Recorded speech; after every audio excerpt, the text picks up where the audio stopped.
ராஜாக்கள் புஸ்தகம் 18ஆம் அதிகாரம் 21 24 வசனம் வரை நாம் சேர்ந்து இந்த வேத வசனத்தின் பின்னணியத்தை உங்களுக்கு சுருக்கமாக காண்பிக்க விரும்புகிறேன். இஸ்ரவேல் ஜனங்கள் தேவனால் தெரிந்து கொள்ளப்பட்ட ஜனம்.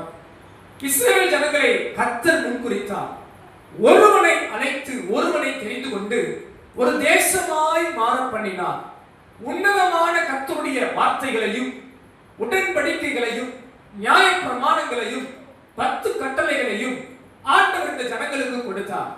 இவர்களை விடுவித்தார், ரட்சித்தார். இந்த ஜனங்களுக்கு தேவன் செய்த நன்மை ஒன்றல்ல இரண்டல்ல, சொல்லிக்கொண்டே இருக்கலாம். ஆண்டவர் இந்த ஜனங்களை விசேஷமாய் ஆசீர்வதித்திருந்தார்.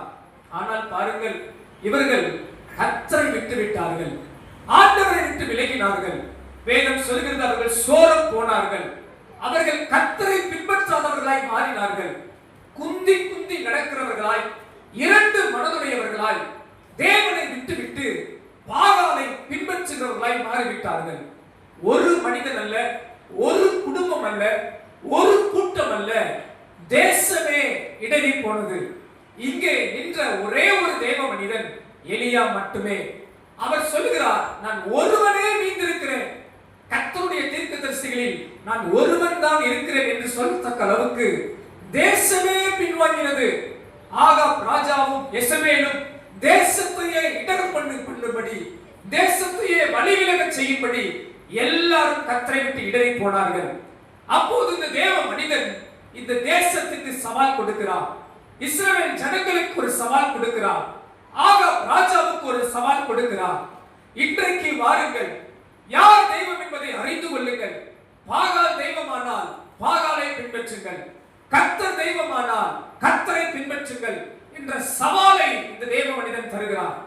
எல்லா பாகாலை தீர்க்கதரிசிகளுக்கும் ஒரு சவால், சமஸ்த இஸ்ரவேல் மக்களுக்கும் ஒரு சவால், ராஜாவுக்கு ஒரு சவால். அக்கினியால் உத்தரவு அருளும் தெய்வமே தெய்வம். இந்த வார்த்தையை கேட்டபோது இந்த ஜனங்கள் இது நல்ல வார்த்தை என்றார்கள். இவருடைய வாழ்வின் பின்னணியத்தில் பார்க்கிறோம், கர்த்தர் தமது அக்கினியை வானத்திலிருந்து இறங்க பண்ணினார். கரங்களை உயர்த்தி அல்லேலூயா சொல்லலாமா? அல்லேலூயா. இந்த காலை நேரத்தில் அன்பானவர்களே, உங்களோடும் என்னோடும் நமது சபையோடும் ஆவியானவர் பேச விரும்புகிற ஒரு வார்த்தை, அக்கினி தேவை. We need fire from above. உன்னத அக்கினி தேவை. அருகாமையில் இருக்கிறவங்களை பார்த்து சொல்லுங்க, அக்கினி தேவை. அல்லேலூயா. பக்கத்துல பார்த்து சொல்லுங்க, அக்கினி தேவை. பின்வாங்கி போன இஸ்ரவேல் ஜனங்கள் கர்த்தருடைய அக்கினியை கண்டு கர்த்தரே தெய்வம் என்று திரும்பினார்கள். இந்த காலை நேரத்தில் நீங்களும் நானும் பின்வாங்கி போனவர்கள் அல்ல. நீங்களும் நானும் கர்த்தரை நம்புகிறவர்கள் தான், கர்த்தரை ஆராதிக்கிறவர்கள் தான். அப்படிப்பட்டவர்களா இருக்கிறதுனாலே இன்றைக்கு நீங்கள் ஆராதனைக்கு வந்திருக்கிறீர்கள். ஆனாலும் அன்பானவர்களே, எனது ஒரு ஆணித்தரமான வாஞ்சை, என் உள்ளத்தில் ஆவியானவர் அழுத்துகிற ஒரு பெரிய பாரம், உங்களுக்கும் எனக்கும் ஒரு அக்கினி தேவை. இந்த அக்கினி எப்படிப்பட்டது என்றால், நமது இந்த ஆவிக்குரிய ஓட்டத்திலே, இந்த விசுவாச ஜீவியத்திலே நாம் ஏதோ குந்தி குந்தி நடக்கிறவர்களாய் அல்ல, சோர்ந்து போகிறவர்களாய் அல்ல, தடுமாறுகிறவர்களாய் அல்ல, நாம் அனல் கொண்டு எழுப்பும்படி ஒரு அக்கினி நமக்கு தேவை. இந்த அக்கினி என்ற வார்த்தையை நான் இன்னும் புரியும்படி சொல்ல விரும்புகிறேன். நமக்கு ஒரு தேவ தொடுதல் தேவை. உங்கள் ஒவ்வொருவருக்கும் ஒரு தேவ தொடுதல் தேவை. உங்களுக்கு ஒரு தேவ பலன் தேவை. உங்கள் ஒவ்வொருவருக்கும், நம் ஒவ்வொருவருக்கும் ஒரு தேவ அபிஷேகம் தேவை, ஒரு தேவ வல்லமை தேவை. நான் தாழ்மையாய் சொல்கிறேன், இங்க இருக்கிற சிறு பிள்ளைகள் ஆனாலும், வயதில் பெரும் மூத்தவர்கள் ஆனாலும், உங்களை தேவன் ஒரு விசை தொட்டருள வேண்டும். ஒரு முறை தேவன் உங்களை தொட்டருள வேண்டும். உங்கள் வாழ்வை தேவன் தொட வேண்டும். அதுவே என் வாஞ்சை, என் ஜெபம். இந்த ஆலயத்திலிருந்து நீங்கள் செல்வதற்கு முன்பு ஆண்டவர் ஒரே ஒரு முறை உங்களை தொட்டு விட்டால் போதும். வேதத்தில் பாருங்கள், இயேசு யாரெல்லாம் தொட்டாரோ அவர்கள் வாழ்வு ஆசீர்வாதமான வாழ்வாய் இருந்தது. இயேசுவை யாரெல்லாம் தொட்டார்களோ அவர்கள் வாழ்வும் ஆசீர்வாதமான வாழ்வாய் இருந்தது. பெருக்கூட்டத்தின் நடுவே பெரும்பாலுள்ள ஸ்திரீ இயேசுவின் வஸ்திரத்தின் ஓரத்தையாகிலும் தொட்ட வேண்டும் என்று வாஞ்சித்தார். தொட்டால் விடுதலை வந்தது. எந்த பொருளாலும், எந்த பணத்தாலும், இந்த உலகத்தில் எந்த பெரிய ஞானியாலும், மருத்துவ விஞ்ஞானிகளாலும் முடியாத வல்லமையை இயேசுவின் வஸ்திரத்திலிருந்து அந்த மகனுக்கு ஒரு விடுதலை வந்தது. என் ஜெபம், என் வாஞ்சை, என் விருப்பம், இன்றைக்கு ஆண்டவர் நம் ஒவ்வொருவரையும் தொடுவாராக. எத்தனை பேர் விரும்புறீங்க இயேசு என்னை தொடுவாராக? அந்த அக்கினி எனக்கு தேவை. எத்தனை பேர் சொல்ல முடியும் அந்த அக்கினி எனக்கு தேவை?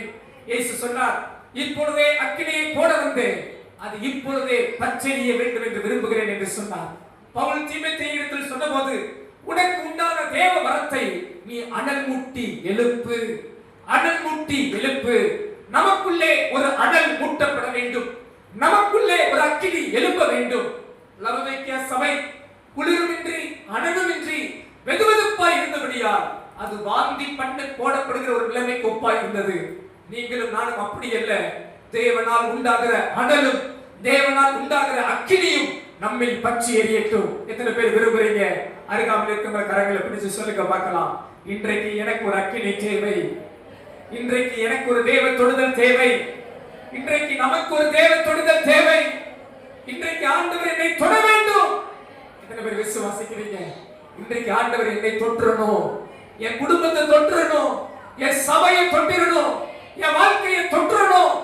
நான் தாழ்மையாய் சொல்லுவேன், ஆண்டவர் உங்களை தொட்டு விட்டால் உங்கள் நிலைமை முன் போல இருக்காது, உங்க வாழ்வு பழைய வாழ்வா இருக்காது, உங்கள் குடும்பம் முன் போல இருக்காது, உங்கள் எதிர்காலம் பிரகாசமடையும். ஆண்டவருடைய அக்கினி இன்றைக்கு நமக்கு தேவை. அல்லேலூயா. இந்த காலை நேரத்திலே உங்கள் வாழ்வில் அக்கினி இறங்க வேண்டுமானால் நாம் என்ன செய்ய வேண்டும்? அன்றைக்கு அக்கினி இறங்க எலியா என்ன செய்தார்? இந்த காலை தியானத்துக்கு இந்த வார்த்தைகளை சிந்திப்போம். ஆவியானவர் உங்களுக்குள்ளே அக்கினியை ஊற்றுவாராக. எலியா செய்தது என்ன? நாம் என்ன செய்ய வேண்டும்? 1 ராஜாக்கள் 18ஆம் அதிகாரம் 30வது வசனத்தை வாசியுங்கள். அப்பொழுது எலியா சகல ஜனங்களையும் நோக்கி என் கிட்டே வாருங்கள் என்றான். கரங்களை உயர்த்தி ஆமென் சொல்லுங்க. அல்லேலூயா. அக்கினி இறங்குவதற்கு எலியா செய்ததை கவனியுங்கள். உடனே அவர் ஜெபம் பண்ணி அக்கினி வரட்டும் ஆண்டவரே என்று சொல்லவில்லை. உடனே அக்கினியும் வரவில்லை. பின்வாங்கி போன ஜனத்தை அழைத்தார்.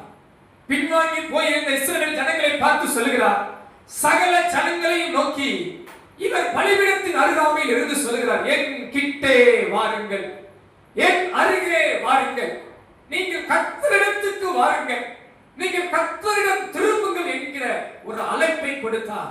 அன்பானவர்களே, இந்த காலை நேரத்தில் உங்களுக்கும் எனக்கும் சபைக்கும் ஒரு அக்கினி வேண்டுமானால் நாம் செய்ய வேண்டியது என்ன தெரியுமா? நாம் தேவனிடத்தில் வர வேண்டும்.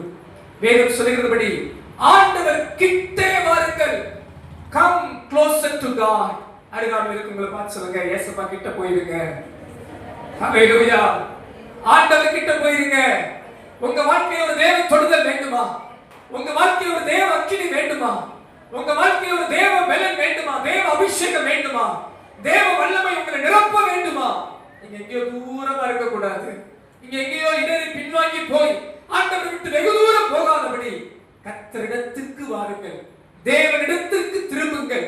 எலியா அன்றைக்கு இஸ்ரவேல் ஜனங்களை பார்த்து என் கிட்டே வாருங்கள் என்று அழைப்பு கொடுத்தது போல இன்றைக்கும் ஆண்டவர் உங்களை அழைப்பு கொடுக்கிறார். மகனே மகளே, என் கிட்டே வாருங்கள். எரிகிற நெருப்போடு இருக்கிற கட்டைகள் எரியும், தூரமாய் வீசப்படுகிற கட்டைகள் எரிய முடியாது. நெருப்பில்லாத இடத்தில் இருக்கிறவர்கள் எரிய முடியாது. ஆண்டவர் கிட்டே வரும்போது கர்த்தர் உங்கள் மேல் தமது அக்கினியை ஊற்றுவார். ஆண்டவர் கிட்ட வரும்போது அவரது வல்லமை உங்கள் மேல் பற்றி எரியும். ஆண்டவர் கிட்ட வரும்போது கர்த்தர் உங்களை நிரப்ப அவர் போதுமானவராய் இருக்கிறார். அல்லேலூயா. நீங்கள் தூரமா இருந்தால் வேதம் சொல்லுகிறது, பின்வாங்குகிற இடத்தில் என் ஆத்துமா பிரியமாயிராது. நாம் விசுவாசிக்கிறவர்கள், நம்முடைய ஆத்துமா முன்னேற விசுவாசிக்கிறவர்களா இருக்கிறோம். எத்தனை பேர் ஆமென் சொல்ல முடியும்? அல்லேலூயா. இந்த காலை நேரத்துல இங்க இருக்கிற ஒவ்வொருவரையும் நான் உற்சாகப்படுத்துகிறேன். ஆண்டவரை கிட்டி சேர கர்த்தர் உங்களுக்கு ஒரு அழைப்பு கொடுக்கிறார். ஒருவேளை சொல்லலாம், பாஸ்டர் நாங்க கிட்டதான் இருக்கிறோம், ஆண்டவர் கிட்டதான் இருக்கிறோம். ஆண்டவர் இஸ்ரவேல் ஜனங்களை பார்த்து கேட்டார். அவர்களுடைய பலிகள், அவர்களுடைய ஆராதனைகள், அவர்களுடைய எல்லாவற்றையும் பார்த்து சொன்னார், உங்கள் உதடு என் அருகில் இருக்கிறது, உங்கள் உள்ளமோ எனக்கு தூரமா இருக்கிறது. எனது தாழ்மையான வேண்டுகோள், எனது தாழ்மையான ஒரு அர்ப்பணம், ஒரு ஜெபம், ஒரு கேள்வி, உங்கள் உள்ளம் இயேசுவின் அருகே இருக்கிறதா? உங்கள் உள்ளத்தில் நீங்கள் இயேசுவின் அருகாமையில் இருக்கிறீர்களா? சில நேரம் சிலர் சொல்லுவாங்க, நான் பாவி பாஸ்டர், நான் பொல்லாதவன், நான் போய் ஜெபம் பண்ண முடியுமா, நான் ஆண்டவரை தேட முடியுமா, நான் ஆண்டவர்கிட்ட வர முடியுமா? இல்லை அன்பானவர்களே, நம் ஆண்டவர் யாரையும் புறமே தள்ளுகிற தேவன் அல்ல. தம்மிடத்தில் வருகிற ஒருவனையும் அவர் புறமே தள்ள மாட்டார். எத்தனை பேர் விசுவாசிக்கிறீங்க? வருத்தப்பட்டு பாரம் சுமக்கிறவர்களே, நீங்கள் எல்லாரும் என்னிடத்திற்கு வாருங்கள் என்று அழைப்பு கொடுத்தார். தம்மிடத்தில் வருகிற ஒருவனையும் அவர் தள்ளுகிற தேவன் அல்ல. இரு கரம் விரித்து அழைக்கிற அன்பின் தேவன் அவர். கிட்டே வாருங்கள், கிட்டே வாருங்கள் என்ற அழைப்பை நம் ஒவ்வொருவருக்கும் கொடுத்திருக்கிறார். மறைந்து வாழாதிருங்கள், தேவனுக்கு உங்களை ஒளித்துக் கொள்ளாதிருங்கள். சிலர் பாருங்கள், தேவனுக்கு தங்களை ஒளித்துக் கொள்வார்கள். ஆதாம் பாவம் செய்து ஒளிந்து கொண்டது போல தேவனுக்கு முன்பாக தங்களை மறைத்துக் கொள்ள பார்ப்பார்கள். ஓ, அது பெரிய பரிதாபம். சங்கீதக்காரன் சொல்லுகிறார், உமக்கு மறைவாக எங்கே நான் போவேன்? அவருக்கு முன்பாக எல்லாம் வெளியரங்கமாய் இருக்கிறது. கர்த்தருக்கு மட்டும் எதையும் மறைக்காதிருங்கள். எல்லாம் அவருக்கு முன்பாக வெளியரங்கமாய், எல்லாம் மறைக்க முடியாததா இருக்கிறது. அவர் கண்களுக்கு மறைவானது எது? பாதாளத்துக்கு போனாலும் அங்கேயும் அவர் கரம் தொடும், உயரே வானத்துக்கு ஏறினாலும் அங்கேயும் அவர் கரம் நம்மை பிடிக்கும். அவருக்கு முன்பாக அர்ப்பணிக்கிற இதயம் இருப்பதாக கரங்களை அசைத்து அல்லேலூயா சொல்லலாமா? அல்லேலூயா. உங்க வாழ்வில் அக்கினி வேண்டுமானால் நீங்களும் நானும் ஆண்டவர் கிட்டே வர கர்த்தர் நமக்கு கிருபை தருவாராக. அருகாமையில் இருக்கவங்களை பார்த்து கேளுங்க, நீங்க ஏசப்பா பக்கத்துல இருக்கிறீங்களா? ஏசப்பாவுக்கு தூரமா இருக்கிறீங்களா? அல்லேலூயா. நான் உங்களை உற்சாகப்படுத்துகிறேன். உங்க மேல ஒரு அக்கினி வேண்டுமா? நீங்க ஆண்டவர் கிட்ட வாங்க. நிச்சயமா உங்க வாழ்வில ஒரு தேவ தொடுதல், ஒரு தேவ வல்லமை, ஒரு தேவ பலன், ஒரு தேவ ஆசீர்வாதம், ஒரு தேவ அபிஷேகம் உங்கள் மேல் காணப்படும். கரங்களை உயர்த்தி அல்லேலூயா சொல்லலாமா? ஹல்லேலூயா. இரண்டாவது ஒரு காரியம் பார்க்கலாம். நம் மீது அக்கினி இறங்க நாம் என்ன செய்ய வேண்டும்? 1 ராஜாக்கள் 18ஆம் அதிகாரம் 30ஆம் வசனத்தை தொடர்ந்து வாசியுங்கள். அப்பொழுது எலியா சகல ஜனங்களை நோக்கி என்கிட்டே வாருங்கள் என்றான். சகல ஜனங்களும் அவன் கிட்டே வந்தபோது தகர்க்கப்பட்ட கர்த்தருடைய பலிபீடத்தை அவன் செப்பனிட்டு 32ஆம் வசனம் வாசிங்க. 32 வாசிங்க. அந்த கற்களாலே கர்த்தருடைய நாமத்திற்கென்று ஒரு பலிபீடத்தை கட்டி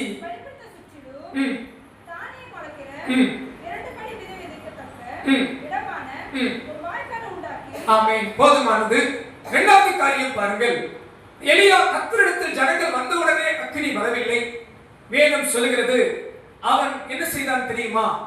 தகர்க்கப்பட்டிருந்த கர்த்தருடைய பலிபீடத்தை மீண்டும் கட்டினான்.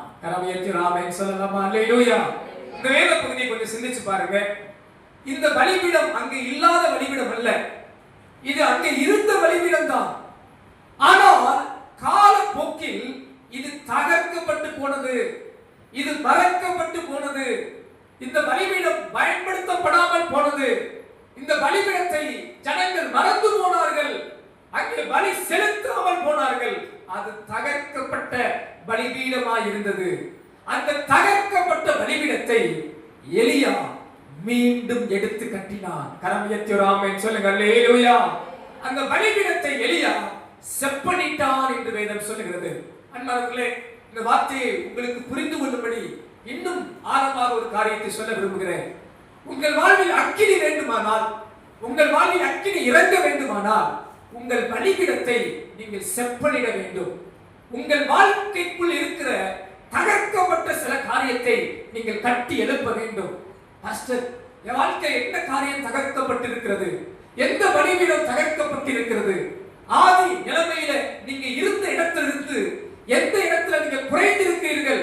கொஞ்சம் சிந்திச்சு பாருங்க. உங்களை ரட்சித்த நாளில் இருந்து, உங்களை தேவன் தொட்ட நாளில் இருந்து இப்ப எந்தெந்த காரியம் எல்லாம் உடைக்கப்பட்டிருக்கிறது? உங்க ஜெப ஜீவியம் உடைக்கப்பட்டிருக்கிறதா? உங்க பரிசுத்த ஜீவியம் உடைக்கப்பட்டிருக்கிறதா? உங்களுடைய வைராக்கியங்கள் உடைக்கப்பட்டிருக்கிறதா? உங்களுடைய தீர்மானங்கள் உடைக்கப்பட்டிருக்கிறதா? எபேசு சபையில் ஆதி அன்பு உடைக்கப்பட்டிருந்தது. அநேக தேவ பிள்ளைகள் வாழ்க்கையில் ஆதி விசுவாசங்கள் உடைக்கப்பட்டிருக்கிறது. அநேக பரிசுத்தவான்களின் வாழ்க்கையில் ஆதி வைராக்கியங்கள் உடைக்கப்பட்டிருக்கிறது. கர்த்தருடைய ஆவியானவர் நினைப்பூட்டுகிறார், உடைக்கப்பட்டிருக்கிற பலிபீடங்கள், தகர்க்கப்பட்டிருக்கிற பலிபீடங்கள் இன்றைக்கு செப்பனிடப்படுவதாக. இன்றைக்கு மீண்டும் எடுத்து கட்ட ஆவியானவர் கிருபை தருவாராக.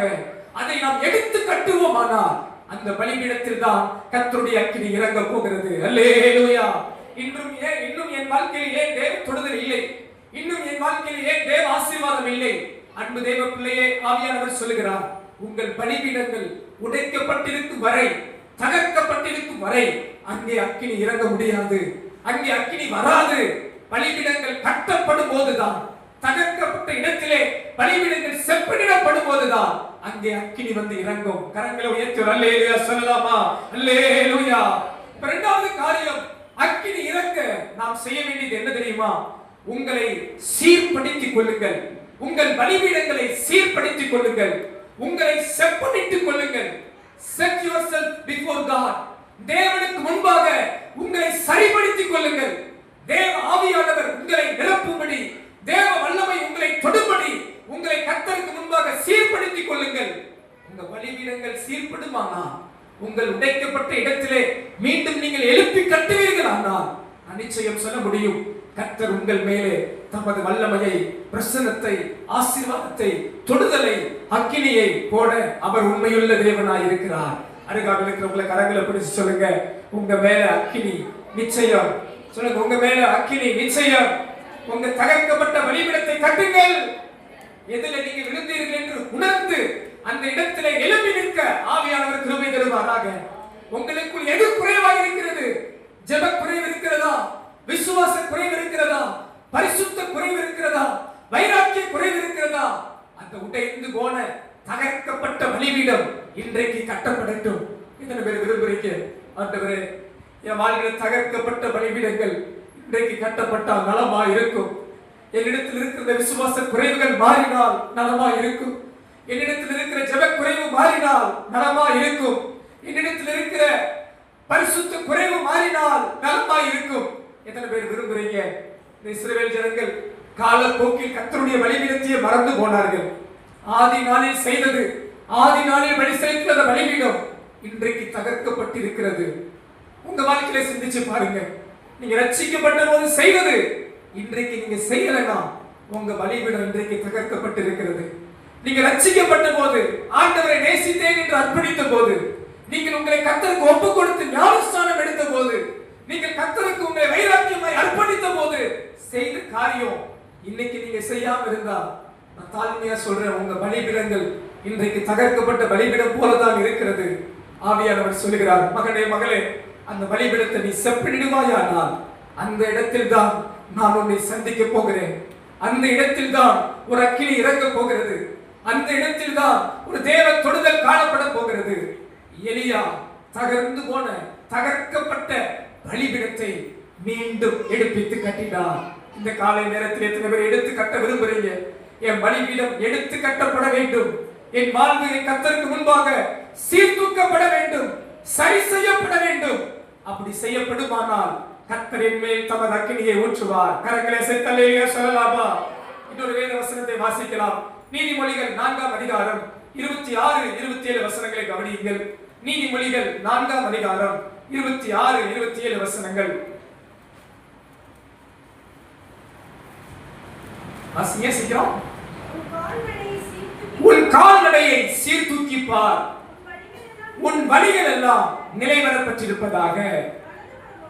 வலதுபுறமாவது இடதுபுறமாவது சாயாதே, உன் காலை தீமைக்கு விலக்குவாயாக. ஹல்லேலூயா. நேரத்தில் அருமையான ஒரு வேத ஆலோசனை சொல்லப்படுகிறது.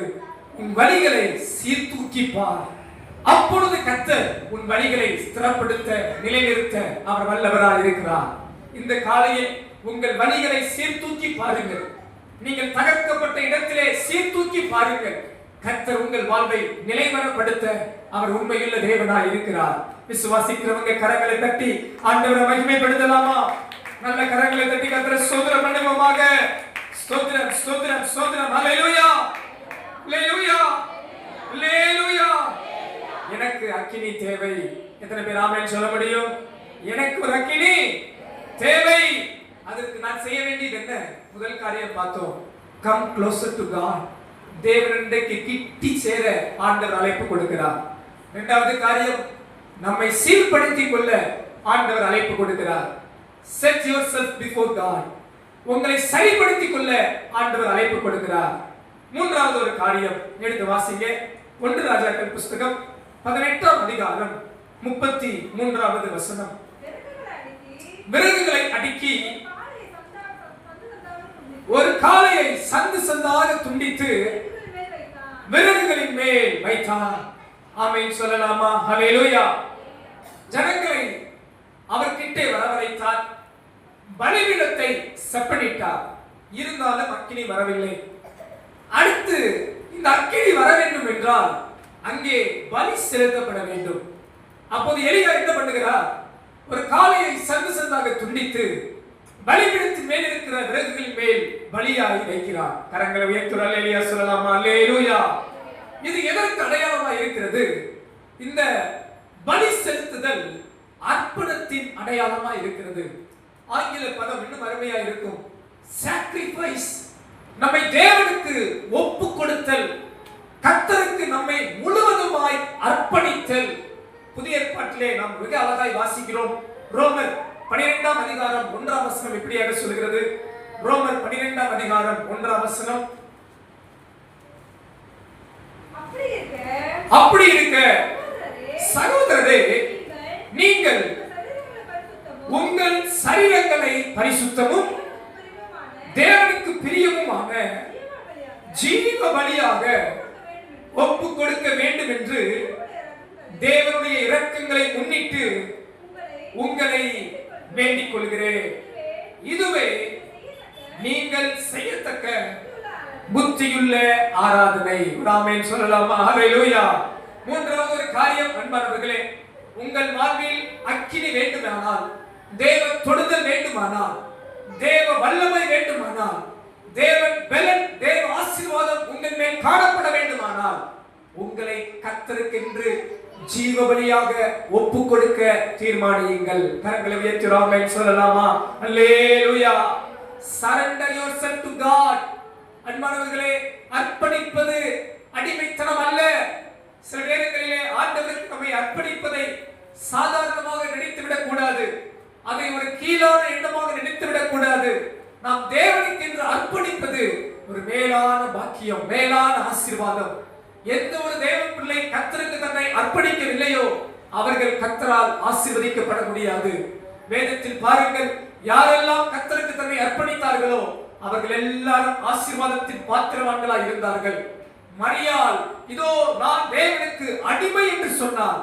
இயேசுவை இந்த பூமியில் கொண்டு வந்த ஒரு உலக பிரகாரமான கிருபை பெற்ற ஒரு நல்ல தாய் என்று அநேகர் பிரமிக்கத்தக்க அளவுக்கு அந்த சகோதரியை தேவன் பயன்படுத்தினார். அப்போஸ்தலர் பவுல் கர்த்தரை சந்தித்த போது, நான் என்ன செய்ய வேண்டும், உம் சித்தத்துக்கு என்னை அர்ப்பணிக்கிறேன் என்று சொன்னார். பல தேசங்களுக்கு பல சபைகளை ஸ்தாபிக்கிற ஒரு பிரதான அப்போஸ்தலனாய் கர்த்தர் அவனை பயன்படுத்தினார். சாமுவேல் சிறு பிள்ளையாய் இருக்கும்போது, சொல்லும் கர்த்தாவே அடியேன் கேட்கிறேன் என்று சொன்னான். தான் முதல் பேசவா மட்டும் அவன் ஒரு பெரிய தீர்க்கதரிசியாய் மாறினான். ஆண்டவர் இயேசுவே பிதாவின் சித்தத்துக்கு தன்னை அர்ப்பணித்தார். ஆண்டவர் இயேசுவின் மூலமாய் உலக ஜனத்தின் பாவ பரிகாரம் வந்தது. இந்த காலை நேரத்தில் உங்களை கர்த்தருக்கு என்று அர்ப்பணிப்பீர்கள் என்றால், உங்கள் சரீரங்களை பரிசுத்தமும் ஜீவ பலியுமாக ஒப்புக் கொடுப்பீர்கள் என்றால், நான் தாழ்மையாய் சொல்ல முடியும், உங்கள் மேலே அக்கினி நிச்சயம், உங்கள் மேலே தேவ வல்லமை நிச்சயம், உங்கள் மேலே தேவ தொடுதல் நிச்சயம். எத்தனை பேர் விசுவாசம் ஆமென் சொல்ல முடியும்? ஹல்லேலூயா, ஹல்லேலூயா. பாருங்கள், சந்து சந்தாக துண்டித்து பலி செலுத்தினானா? அன்பானவர்களே, நான் தாழ்மையாய் சொல்லுகிறேன், பலிபீடத்தில் உங்களை ஒப்புக் கொடுக்க நமது சுயம் சாக வேண்டும், மாம்சம் மறைய வேண்டும். சுய எண்ணங்கள், சுய வேற்றுமைகள், உலக கவலைகள், லௌகிக இச்சைகள், உலகத்தின் செயல்கள் நம்மை விட்டு கர்த்தர் மாற பண்ணுவாராக. எத்தனை பேர் ஆமென் சொல்ல முடியும்? அல்லேலூயா. கோபங்களும் பகைகளும் விரோதங்களும் கசப்புகளும் உலக பிரகாரமான அசுத்தங்களையும் கர்த்தர் பலிபீடத்தை நம்மை சுட்டரிப்பாராக. சுயம் சாம்பலாய் மாறட்டும். பக்கத்துல பார்த்து சொல்லுங்க, நமக்கு சுயம் சாகணும், சுயம் சாகணும், சுயம் சாகணும். பலிபீடத்திலே அவைகளை நாம் துண்டிக்கப்பட்டவர்களாய் மாற்ற வேண்டும். பெருமைகளும் மேட்டிமைகளும் புறக்கூறுதலும் முறுமுறுத்தலும் அவதூறுகளும் பொய்களும் ஆண்டவருக்கு பிரியமில்லாத எந்த அசுத்தங்களும் நமக்குள்ளே காணப்படாதபடி அவைகளை சிலுவையில் அறைய ஆண்டவர் நமக்கு பலன் தருவாராக. அப்படி பலிபீடத்தில் நம்மை ஒப்புக் கொடுப்போமானால் கர்த்தருடைய அக்கினி நம்மேல் இறங்கும். எத்தனை பேர் விசுவாசம் ஆமென் சொல்லபடி அல்லேலூயா. அது நம்மால் முடியாது. நம்மை பலப்படுத்துகிற கிறிஸ்துவினாலே எல்லாவற்றையும் செய்ய நமக்கு பலன் உண்டு. ஆனா ஒரே ஒரு அர்ப்பணம், என்னால் முடியாத ஆண்டவரே நீர் என்னை பலப்படுத்தும், நீர் என்னை பலப்படுத்தும் என்று பலிபீடத்தில் உங்களை அர்ப்பணிப்பீர்கள் என்றால் உங்கள் மேலே தேவன் தமது அக்கினியை போட அவர் வல்லவராய் இருக்கிறார். கரங்களை தட்டி ஆண்டவரை மகிமைப்படுத்தலாமா? ஆண்டவரே பலிபீடத்தில் என்னை தருகிறேன், பலிபீடத்தில் என்னை தருகிறேன், பலிபீடத்தில் என்னை தருகிறேன் ஐயா. எத்தனை பேர் பலிபீடத்தில் உங்களை தர ஆயத்தமா இருக்கிறீங்க? பலிபீடத்தில் உங்களை அர்ப்பணிக்க ஆயத்தமா இருக்கிறீங்க? கரங்களை உயர்த்தி ஆமென் சொல்லலாமா? ஆமென் ஹல்லேலூயா. கடைசி ஒரு காரியம், நம்மேலே அந்த தேவ தொடுதல் இருக்க, அந்த தேவ அக்கினி நம்மேல் இருக்க நாம் என்ன செய்ய வேண்டும்? எலியா ஜனங்களை கிட்டே சேர்த்தார். எலியா பலிபீடத்தை செப்பனிட்டார். எலியா பலி செலுத்தினார். அதன் பின்பு கடைசியாக செய்த ஒரு காரியம் 1 ராஜாக்கள் 18ஆம் அதிகாரம் 36ஆம் வசனத்திலிருந்து வாசிக்கலாம். அந்தி பலி செலுத்தும் நேரத்திலே தீர்க்கதரிசியாகிய எலியா வந்து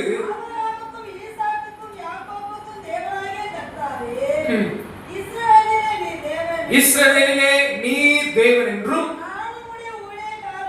நான் உம்முடைய ஊழியக்காரன் என்றும் நான் இந்த காரியங்களை எல்லாம் உம்முடைய வார்த்தையின்படி செய்தேன் என்றும் இன்றைக்கு விளங்க பண்ணும். கர்த்தாவே நீர் தேவனாகிய கர்த்தர் என்றும் தேவரீர் தங்கள் இருதயத்தை மறுபடியும் திருப்பினீர் என்றும் இந்த ஜனங்கள் அறியும்படிக்கு என்னை கேட்டருளும், என்னை கேட்டருளும் என்றான். கரம் உயர்த்தி ஆமென் சொல்லலாமா? ஆமென் ஹல்லேலூயா. எலியா கடைசி ஒரு அருமையான ஒரு ஜெபத்தை கர்த்தருக்கு முன்பாக ஏறெடுக்கிறார். அவர் சொல்லும்போது அழகாய் சொல்லுகிறார், நீர் தேவன் என்றும் நாங்கள் உமது ஜனம் என்றும் எங்களை நீர் உம்பக்கம் திருப்பினீர் என்றும் நான் உமது வார்த்தையின்படி செய்கிறேன் என்றும் என்னை கேட்டருளும், என்னை கேட்டருளும் என்று சிந்திக்கிறார். அன்பானவர்களே, இந்த வார்த்தையை நான் இன்னும் சுருக்கமாய் உங்களுக்கு சொல்ல விரும்புகிறேன். ஆண்டவரே இந்த ஜனங்கள் எல்லாம் கொண்டு வந்துட்டேன், பலிபீடத்தை செப்பனிட்டுட்டேன், பலியை செலுத்திட்டேன், இன்னும் ஒன்றுதான் பாக்கி. நான் இப்ப காத்திருப்பது உமது அக்கினிக்காக காத்திருக்கிறேன். பாகாலின் தீர்க்கதரிசிகள் காலை முதல் மாலை மட்டும் என்னென்னவோ செய்தார்கள், கூக்குரலிட்டார்கள், தங்கள் சரீரங்களை கிழித்துக் கொண்டார்கள், அவர்கள் சோர்ந்து போகத்தக்கதாக எல்லாம் பண்ணினார்கள். அக்கினி வரவில்லை. ஆனால் எலியா இப்போது கர்த்தருடைய வார்த்தையின்படி பலிபீடத்தை செப்பனிட்டு பலியை செலுத்தி அக்கினிக்காக காத்திருக்கிறார். ஆண்டவரே நான் உமது ஊழியக்காரன், நீர் மெய்யான தேவன், இவர்கள் உமது ஜனங்கள், நீர் அற்புதம் செய்ய வல்லவர், நீர் அக்கினியை இறக்க வல்லவர், என்னை கேட்டருளும் என்று அக்கினிக்கு அவன் எதிர்பார்த்திருந்தான். இந்த காலை நேரத்தில் உங்களை உற்சாகப்படுத்துகிறேன். ஒருவேளை நீங்கள் தேவனுக்கு தூரமானவர்கள் அல்ல, தேவனுக்கு சமீபமாய் இருக்கிறீர்கள். ஒருவேளை உங்கள் பலிபீடத்தில் நீங்கள் செப்பனிட்டு இருக்கலாம், ஒருவேளை உங்களை கர்த்தருக்கு என்று முழுவதுமாய் ஒப்புக் கொடுத்திருக்கலாம். ஆனா இன்னும் ஒரு காரியம் உண்டு, நீங்கள் கர்த்தரிடத்திலிருந்து இந்த தேவ தொடுதலுக்காக காத்திருக்க வேண்டும். இந்த எலியா ஆண்டவரை நோக்கி என்னை கேட்டருளும், என்னை கேட்டருளும் என்று அந்த அக்கினிக்கு எதிர்பார்த்தது போல நான்காவது ஒரு காரியம், வாஞ்சையோடு கூட தேவ தொடுதலை எதிர்பாருங்கள். Wait for God's touch. அந்த தேவ தொடுதலுக்காக காத்திருங்கள், அந்த தேவ அக்கினிக்காக எதிர்பார்த்து நில்லுங்கள். என்னை கேட்டருளும் என்று ஜெபித்த எலியாவை போல ஆண்டவரே என்னை கேட்டருளும் என்று காத்திருங்கள். சிந்தித்து பாருங்கள் அன்பானவர்களே, அன்றைக்கு அந்த அக்கினி இறங்கும் வரும் வரை அந்த தேசம் எங்கும் பஞ்சங்கள் இருந்தது, மழை இல்லை, தேசமே சீர்கெட்டு போனது. அன்றைக்கு அக்கினி இறங்கின போதோ அந்த தேசத்தில் ஒரு பெரிய மாற்றம் வந்தது. ஒருவேளை உங்க வாழ்க்கையில தேவ தொடுதல் இல்லாமல் உங்க வாழ்வு ஒரு வறண்ட வாழ்வு போல இருக்கலாம், அது ஒரு இல்லாமை போல இருக்கலாம். அது தேவ ஆசீர்வாதம் இல்லாத நிலைமையா இருக்கலாம், தேவ தொடுதல் இல்லாத நிலைமையா இருக்கலாம். ஆனால் ஒரு எதிர்பார்ப்போடு இன்றைக்கு நான் உங்க அருகே வந்திருக்கிறேன் ஆண்டவரே, இன்றைக்கு என் பலிபீடத்தை நான் சரிப்படுத்துகிறேன் ஆண்டவரே, இன்றைக்கு நான் என்னை அர்ப்பணிக்கிறேன் ஆண்டவரே, ஒரு தொடுதலுக்காக காத்திருக்கிறேன் ஆண்டவரே என்று காத்திருக்கிறீர்கள் என்றால் நான் நிச்சயம் சொல்ல முடியும், இந்த நாளில் கூட உங்களை தேவன் தமது ஆவியினாலும் அபிஷேகத்தினாலும் வல்லமையினாலும் அக்கினியினாலும் நம் ஒவ்வொருவரையும் தொட என் தேவன் உண்மையுள்ளவராகவே இருக்கிறார். என் தேவன் உண்மையுள்ளவராகவே இருக்கிறார். நீங்க சிறு பிள்ளையா இருக்கலாம், வாலிப பிள்ளையாக இருக்கலாம், வயதானவர்களா இருக்கலாம், இந்த ஒன்று நிச்சயம், ஆண்டவர் உங்களை தொட ஆயத்தமா இருக்கிறார். உங்களுக்கு வாஞ்சை இருக்கிறதா? இதோ தாகமா இருக்கிறவன் என்னிடத்திற்கு வரக்கடவன் என்று இயேசு அழைத்தார். உங்களுக்கு தாகம் இருக்கிறதா? உங்களுக்கு வாஞ்சை இருக்கிறதா? உங்களுக்கு விருப்பம் இருக்கிறதா? இயேசு என்னை தொட வேண்டும். ஒருவேளை இயேசு மெய்யான தேவனானால் என்னோடு பேச வேண்டும், என் வாழ்க்கையை மாற்ற வேண்டும், என் குடும்பத்தை மாற்ற வேண்டும் என்ற எதிர்பார்ப்பு உங்களுக்கு இருக்கிறதா? நான் சவால் விட்டு சொல்ல முடியும், கர்த்தர் உங்களுக்கு தேவன் என்பதை நிரூபிக்க அவர் வல்லவராக இருக்கிறார். அவர் அக்கினியை பொழித்தருள, அவர் தமது தொடுதலை காண்பிக்க இன்றும் அவர் ஜீவனுள்ள தேவனாகவே இருக்கிறார். உங்க வாழ்வு சாதாரணமான வாழ்வா இருக்காது. உங்களுக்குள்ள அந்த எதிர்பார்ப்பு இருக்குமானால், வாஞ்சை இருக்குமானால், இந்த நாளில் தேவன் தமது அக்கினியை காண்பிக்க அவர் போதுமான தேவனாய் இருக்கிறார். அல்லேலூயா. அருமையான ஒரு வேத வசனம் வாசிக்கலாம். சங்கீதம் 145 சங்கீதம் 15-16 வசனத்தை கவனியுங்கள். 145:15-16 வசனம். நன்றாக இந்த வார்த்தையை கவனியுங்கள். எல்லா ஜீவராசிகளின் கண்களும் உம்மை நோக்கி கொண்டிருக்கிறது. ஏற்ற வேளையிலே பாருங்கள், இந்த பூமியில் இருக்கிற எல்லா ஜீவராசிக்கும் கர்த்தர் ஏற்ற வேளையில ஆகாரம் கொடுக்கிறாரா? தொடர்ந்து வாசியுங்கள். நீர் உமது கையை திறந்து சகல பிராணிகளின் வாஞ்சையையும் திருப்தியாக்குகிறீர். அல்லேலூயா. பக்கத்துல பார்த்து சொல்லுங்க, சகல பிராணிகளுடைய வாஞ்சைகளையே திருப்தியாக்குறார். நீங்க கர்த்தரை வாஞ்சித்தா, நீங்க கர்த்தரை விரும்பினா, அக்கினியை விரும்பினா, தேவ தொடுதலை விரும்பினா, உங்களை தொட இயேசு வல்லவரா இருக்கிறார். உங்களை தொட இயேசு வல்லவரா இருக்கிறார். வாயில்லாத மிருக ஜீவன்கள், அதாவது வாய் பேசாத மிருக ஜீவராசிகளுடைய வாஞ்சைகளையே தேவன் திருப்தியாக்குகிறார். அவருடைய சாயலாய் படைக்கப்பட்ட உங்களையும் என்னையையும் அவர் தமது பிரசன்னத்தாலும், அவர் தமது ஆசீர்வாதத்தாலும், அவர் தமது வல்லமையினாலும் நம்மை திருப்தியாக்க அவர் வல்லமையுள்ள தேவனாய் இருக்கிறார். இந்த காலையில எலியாவுக்கு இருந்த வாஞ்சை போல ஆண்டவர் எல்லா ஆயத்தம், அக்கினி மட்டும் வர வேண்டும், என்னை கேட்டதும் என்று காத்திருந்தது போல நீங்க கர்த்தருக்கு காத்திருப்பீர்கள் என்றால் உங்கள் மேல் தேவன் தமது அக்கினியையும், உங்கள் மேல் தேவன் தமது வல்லமையையும், உங்கள் மேல் தேவன் தமது தொடுதலையும் கொடுக்க அவர் போதுமான ஆண்டவராக இருக்கிறார். விசுவாசிக்கிறவங்க கரங்களை உயர்த்தி அல்லேலூயா சொல்லலாமா? அல்லேலூயா. அவர் ஜெபித்த போது நடந்தது என்ன தெரியுமா? வேதவசனம் இப்படியாக சொல்கிறது. 1 ராஜாக்கள் 18 அதிகாரம் 38-39 வசனங்களை வாசியுங்கள்.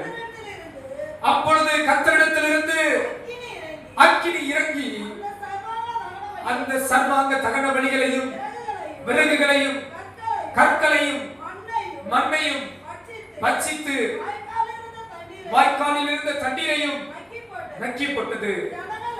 இந்த வார்த்தையை கவனிக்க அன்பானவர்களே, தகர்க்கப்பட்ட பலிபீடம் இருந்த ஜனங்கள், சோரம் போன ஜனங்கள், பின்வாங்கி போன ஜனங்கள், ஆண்டவரை விட்டு தூரமாய் இருந்த ஜனங்கள், அந்த ஜனங்கள் என்ன செய்தார்கள்? அந்த ஜனங்கள் எல்லாரும் இதை கண்டபோது முகம் குப்புற விழுந்து கர்த்தரே தெய்வம், கர்த்தரே தெய்வம் என்றார்கள். கரங்களை உயர்த்தி அல்லேலூயா சொல்லலாமா? அல்லேலூயா. இந்த காலை நேரத்தில் உங்களை உற்சாகப்படுத்துகிறேன் அன்பானவர்களே. உங்கள் மேலும் என் மேலும் தேவன் தமது அக்கினியையும் தேவன் தமது வல்லமையும் கொடுக்க அவர் வல்லமையுள்ள தேவனாய் இருக்கிறார். அல்லேலூயா. ஆனா இந்த எலியா செய்தது போல இந்த காலையில் உங்களை உற்சாகப்படுத்துகிறேன். நீங்களும் உங்கள் மேல் தேவன் தமது அக்கினியை கொடுக்க இயேசுவின் அருகே வாருங்கள். தூரமாய் போகாதிருங்கள், மறைந்து விடாதிருங்கள், ஒளிந்து கொள்ளாதிருங்கள். ஆண்டவர் கிட்டே வாருங்கள். இரண்டாவது காரியம், உங்களை சீர்படுத்திக் கொள்ளுங்கள். எந்த இடத்தில் உங்கள் பலிபீடங்கள் தகர்க்கப்பட்டிருக்கிறதோ அந்த இடத்தில் பலிபீடங்களை கட்டுங்கள். மூன்றாவது, உங்களை கர்த்தருக்கென்று அர்ப்பணியுங்கள். உங்கள் சரீரங்களை, ஆவி ஆத்மா சரீரத்தை கர்த்தருக்கு ஒப்புக் கொடுங்கள். நான்காவது ஒரு காரியம், வாஞ்சையோடு தேவ தொடுதலுக்காக காத்திருங்கள். கர்த்தர் உங்களை தொட வல்லவராய் இருக்கிறார். எத்தனை பேர் விசுவாசிக்கிறீங்க? கரங்களை தட்டி ஆண்டவர் நாமத்தை மகிமைப்படுத்தலாமா? இந்த காலை நேரத்துல அந்த அக்கினி எனக்கு தேவை என்று சொல்றவங்க நல்ல கரங்களை தட்டி, சிறு பிள்ளைகள், வாலிபர்கள், பெரியவர்கள், நல்ல ஆண்டவர் நாமத்தை மகிமைப்படுத்துவோமாக.